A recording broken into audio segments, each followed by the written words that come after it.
Let's see. Let's go to Bob right now. Bob, did you read this new communique or hear the Gordon Brown speech from yesterday? I perused it, and he's calling for the New World Order. Oh, it's absolutely a New World Order takeover document. They were talking about the IMF and the SDR and basically the Federal Reserve coming together. They're talking about establishing their new financial stability board, their FSB. They're talking about going after other countries that are outside of this with sanctions. They're also saying that countries can no longer try to profit off one another if it's detrimental to another country in this, again calling for global government. And then at the end, they let us know they're going to play off of our fear of climate changes by reaffirming their commitment to address the threat of irreversible climate change. It's irreversible, Bob. There's nothing we can do about it, so let's just tax us for it. It's unbelievable. It certainly is, and you're right about the facts as far as Brown and the others.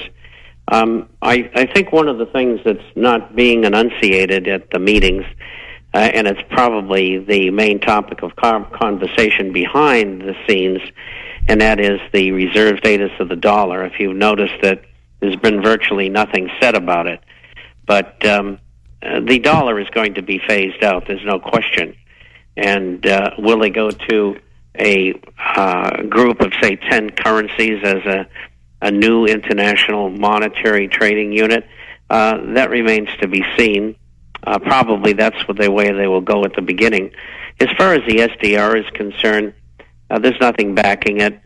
It's just an expansion of fiat money, sort of an extension of the Federal Reserve System internationally. And they're all on the wagon, all the big countries, especially the top 20, and they dare not be on the wagon because, as you said, in the communique, they said that, if you step out of line, you're toast.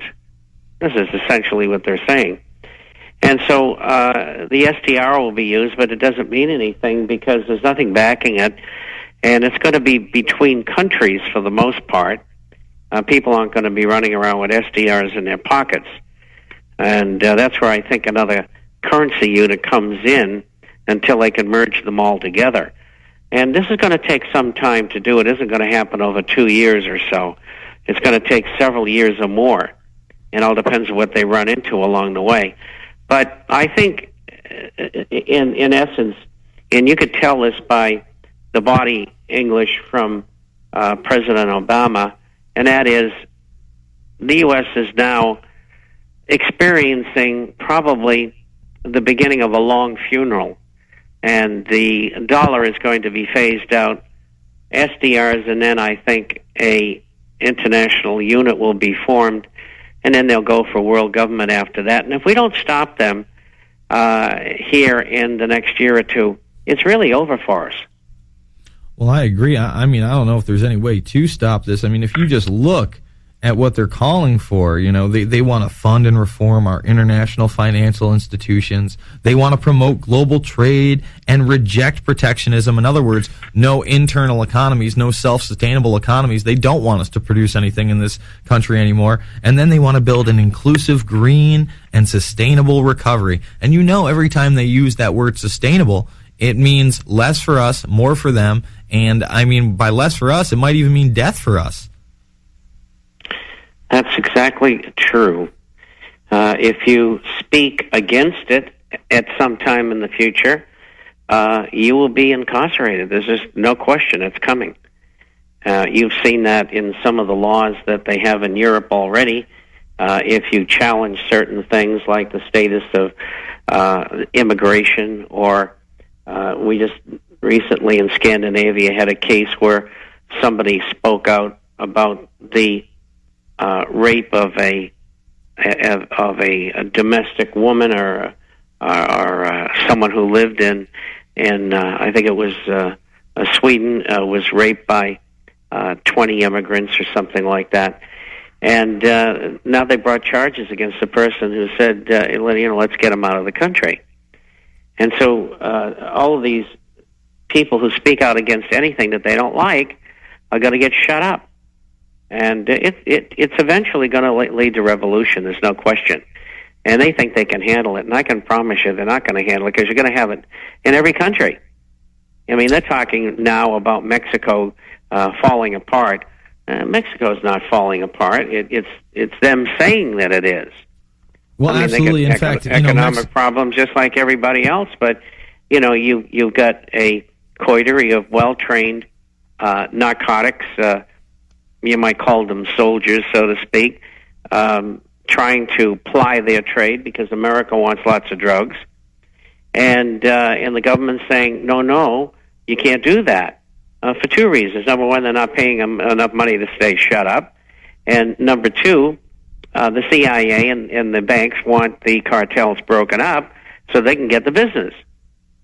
Well, if you look at this document, Section 18 is all about Mexico and the IMF's new flexible credit line and supporting Mexico's decision to seek this flexible credit line. So it seems to me, Mexico is right in line with this total global plan to bring in not only a world currency, but world government. Hold on one moment, Bob. Let's see if we have my friend on the line. We got him yet, John? No, not yet. Okay. All right. Incidentally, the people who are running Mexico are all U.S. educated, Ivy League graduates, and they're all in on it. And the election in Mexico was stolen, just like it was in the United States. And they're doing what they want to do. They get troops walking up and down the streets. But how many people they got? They got 40,000 troops. I mean, the country is almost as big as the United States. I mean, do they really think they're going to keep the public down? Guns are illegal in Mexico, but I can tell you right now that, like every other Latin American country, many, many people have guns. And so it's not going to be as easy as what government thinks it's going to be, short of an invasion. But, where is the U.S. going to get the troops from? They're sending another 40,000 to Afghanistan.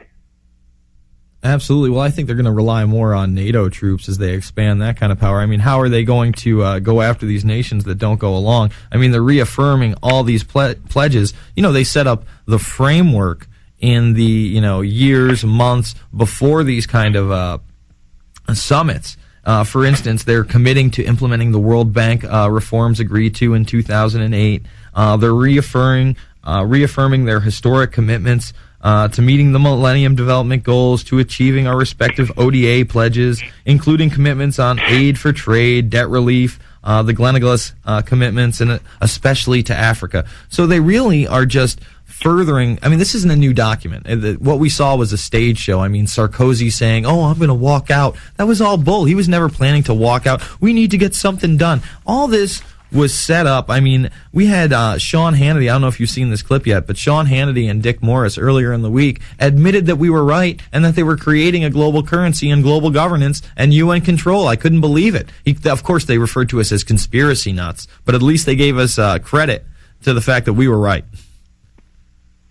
Well, we are right. We've been right, at least in my book, since 1960, and they're pushing one way and we're pushing the other. It's just that, there's a small cadre of people like you and Alex and a handful of others, and they have this giant apparatus at their control, and they have all of this tremendous amounts of funds that they can go and serve up news that is total propaganda. And the public, is so confused and doesn't know what's going on, and they don't know how to grasp it.